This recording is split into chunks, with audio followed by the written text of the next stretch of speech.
ഈ ഗൃദ്രസി എന്ന് പറയുന്ന വാതരോഗം, സയാറ്റിക്ക എന്നൊക്കെ പറയും.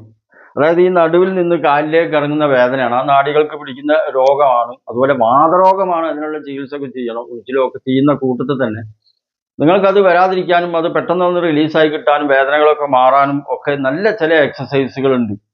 പക്ഷെ ഇത് ചെയ്യുമ്പം പ്രത്യേകമായിട്ടൊരു കാര്യം ശ്രദ്ധിക്കാനുള്ളത്, നമ്മൾ ഒരുപാട് എവിടെ വരെ ചെയ്യുമ്പോഴാണ് പിന്നെ തീരെ ചെയ്യാൻ പറ്റാത്ത വേദന വരുന്നത് അവിടെ നിർത്തണം. അതായത് ഒറ്റ ദിവസം കൊണ്ട് നമ്മൾ ഉദ്ദേശിച്ച രീതിയിലാക്കാൻ ശ്രമിക്കരുത്. കുറേശ്ശെ ഫ്ലെക്സിബിൾ ആയിട്ട് അത് പിന്നെ നമ്മളെ ഓരോ പൊസിഷനിലേക്ക് എത്തിക്കോളും.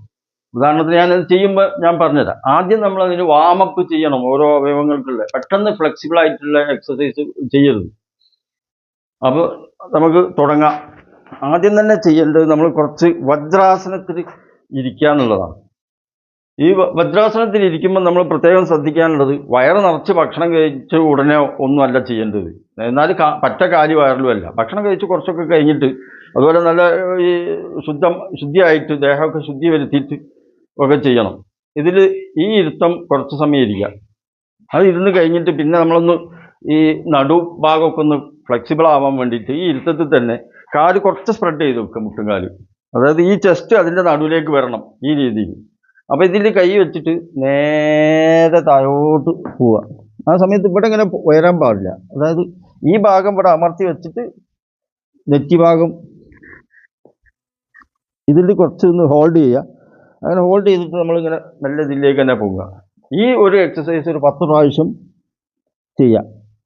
അതിൻ്റെ ശേഷം രണ്ടാമത്തെ എക്സസൈസ് ആയിട്ട് നമുക്ക് ഈ കാല്, ഒരു കാല്, ഏത് കാലാണ് വേദന, ഉദാഹരണത്തിന് ഈ കാലാണ് കൂടുതൽ വേദനയെങ്കിൽ ആ കാല് ഇതിലേക്ക് ഇങ്ങനെ മടക്കി വെച്ചിട്ടിരിക്കുക. അങ്ങനെ ഈ രീതിയിൽ അതിൽ വെച്ചിട്ട് മെല്ലെ പരമാവധി, അതായത് ഞാൻ ആദ്യം പറഞ്ഞല്ലോ, ഒറ്റയടിക്ക് ചെയ്യരുത്. ഇവിടം വരെ ചെയ്യാൻ പറ്റുന്ന അവിടം വരെ ചെയ്താൽ മതി. അപ്പോൾ കുറേ ദിവസങ്ങൾ കഴിയുമ്പോൾ കുറേശ്ശെ ഇങ്ങനെ താന്നോളും. അല്ലാതെ ഒറ്റയടിക്ക് നിർബന്ധിച്ചിട്ട് ഇവിടെയൊക്കെ വേദന സഹിച്ചിട്ട് ഈ വള്ളിയൊക്കെ വലിയുന്നതൊക്കെ സഹിച്ചിട്ട് ഇങ്ങനെ ചെയ്യരുത്. ഇവിടം വരെ ചെയ്യുമ്പോഴേക്ക് നല്ല വേദന ഉണ്ടെങ്കിൽ ഇവിടം വരെ ചെയ്യുക. അത് കഴിഞ്ഞിട്ട് അടുത്ത ദിവസം കുറച്ചുകൂടെ അങ്ങനെ പോയിട്ട് നെറ്റി നിലത്ത് തൊടുന്ന വരെ ചെയ്താൽ മതി. പക്ഷെ ഇത് ചെയ്ത് ഇതിൻ്റെ എക്സസൈസിനെ കുറച്ചുകൂടി ഹാർഡായിട്ട് ചെയ്യണം. ആദ്യം ഇങ്ങനെ ചെയ്യാൻ പാടുള്ളൂ. അത് കഴിഞ്ഞിട്ട് ഒരു കാല് പുറകോട്ട് ഇങ്ങനെ നീട്ടി വെച്ചിട്ട് ഇങ്ങനെ വെച്ചിട്ട് ചെയ്യാൻ പറ്റുന്നവർ അങ്ങനെ ചെയ്യാം. ഇതിൽ പരമാവധി ഈ നടുഭാഗമൊക്കെ ശരിക്കും താന്ന് നിൽക്കണം. ഇങ്ങനെ പൊക്കിയിട്ട് ഇങ്ങനെയല്ല. ആദ്യം പൊക്കിയിട്ട് ചെയ്യാമെങ്കിലും പിന്നെ താന്നിട്ട് ചെയ്യുക. ഇതാ ഇതിൽ. അപ്പോൾ ഈ നാടികളൊക്കെ ശരിക്കും വലിഞ്ഞു ഒന്ന് കുറുകയും പിന്നെ അയയും ചെയ്തിട്ട് അത് ഫ്ലെക്സിബിൾ ആവും. ഈ എക്സസൈസ് ചെയ്യുക. പക്ഷെ ആദ്യം ഇതിൽ ചെയ്യുക. പിന്നെ ഇതേ ഭാഗം തന്നെ